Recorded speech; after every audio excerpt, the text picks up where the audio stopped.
James Joseph Whitey Bulger wasn't just another criminal, he was Boston's most feared and powerful gangster. Born in 1929, Bulger grew up in the rough streets of South Boston, where crime was a way of life. Even as a child, he had a reputation for trouble, earning the nickname Whitey due to his platinum blonde hair. As he got older, he embraced the criminal world, starting with small-time thefts and working his way up to more serious crimes. Eventually, he became the leader of the infamous Winter Hill Gang, a ruthless Irish-American crime syndicate that controlled much of Boston's underworld. From drug trafficking and extortion to contract killings, Bulger ruled with an iron fist, eliminating anyone who dared to challenge him. But the key to his success wasn't just his brutality, it was his secret alliance with the FBI. Whitey Bulger was not just a gangster, he was also an informant. In a shocking twist, Bulger struck a deal with FBI agent John Connolly, a childhood friend from South Boston. Connolly provided Bulger with protection, warning him about investigations and rival threats, while Bulger fed him information about the Italian mafia, his biggest competition. This relationship allowed Bulger to operate with near impunity. As his rivals were arrested and dismantled, his power grew. But even as he thrived, people around him began to question how he always seemed to be one step ahead of law enforcement. The whispers of corruption grew louder, and soon, Bulger's carefully constructed empire began to crumble. In 1994,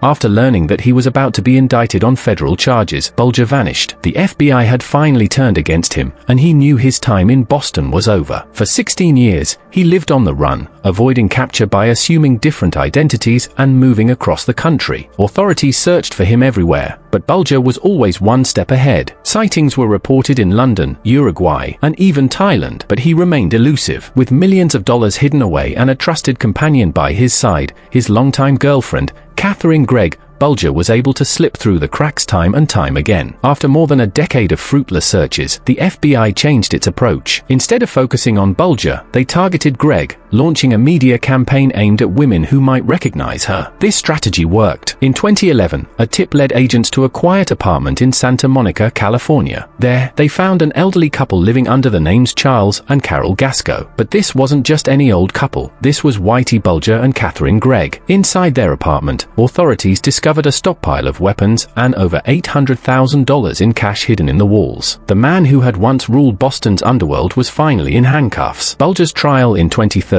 was one of the most high-profile cases in Boston's history. The courtroom was filled with families of his victims, eager to see justice served. The prosecution detailed his involvement in 19 murders, extortion, and other crimes that spanned decades. Despite his notoriety, Bulger showed little remorse. He refused to testify in his own defense, claiming that his deal with the FBI had granted him immunity. The jury saw otherwise. After weeks of testimony, Bulger was found guilty on multiple charges, including his involvement in 11 murders. He was sentenced to 2 life terms plus 5 years, ensuring he would never walk free again. At 89 years old, Bulger was sent to USP Hazleton, a high-security federal prison in West Virginia. Known for its violent inmates and lack of security, Hazleton was a dangerous place for anyone, especially an aging mobster with a long list of enemies. Bulger's transfer raised questions. Why was he sent to such a notorious prison? And why was he placed in general population despite his high-profile status? Some believed prison officials deliberately put him in harm's way. Others speculated that his past had finally caught up with him. On the morning of October 30th, 2018, Whitey Bulger was found dead in his cell. His body was badly beaten, his face unrecognizable. He had been attacked with a padlock wrapped in a sock, a common prison weapon. The attack was swift, brutal, and left no room for survival. Authorities quickly identified their main suspect, Focio's Freddie Gies, a mafia hitman serving a life sentence. Gies, known for his hatred of informants, had likely seen Bulger's death as an act of revenge for his years of betrayal. Bulger's murder sparked a wave of conspiracy theories. Some believed that prison officials had knowingly placed him in a deadly situation. Others suggested that the mafia had arranged his assassination, ensuring that Bulger never had the chance to reveal more secrets about his past dealings with law enforcement. Did the government want him silenced, or was it simply the natural end of a man who had made too many enemies? In the days following his death, questions about security failures at Hazleton Prison dominated the news. Investigations were launched, but no clear answers emerged. Some prison staff members faced scrutiny, while others deny any wrongdoing. Bulger's relationship with the FBI had always been controversial. Some believed that even in prison, he held dangerous secrets about corrupt law enforcement agents. Could his murder have been a cover-up? Former members of the Winter Hill Gang reacted to Bulger's death with mixed emotions. Some saw it as the inevitable end of a traitor, while others mourned the loss of a once powerful leader. Bulger's longtime companion, Catherine Gregg, remained in prison. Her role in helping him evade capture made her a key figure in his story. What became of her after his death? For the families of Bulger's victims, his murder brought closure, but also more questions. Many still wanted justice, even after his death. The coverage of Bulger's murder reignited public interest in his life. True crime enthusiasts and journalists dissected every detail of his violent rise and fall. Movies like Black Mass, starring Johnny Depp, and numerous documentaries kept Bulger's story alive in pop culture. His legacy continued to be analyzed and debated. In the world of organized crime, loyalty and betrayal go hand in hand. Bulger's murder was a stark reminder that informants rarely escape their past. Bulger's life offers lessons about power, corruption,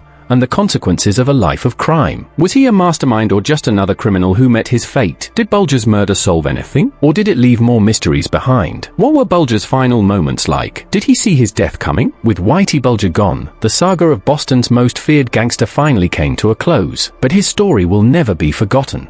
What do you think really happened to Whitey Bulger? Leave a comment below.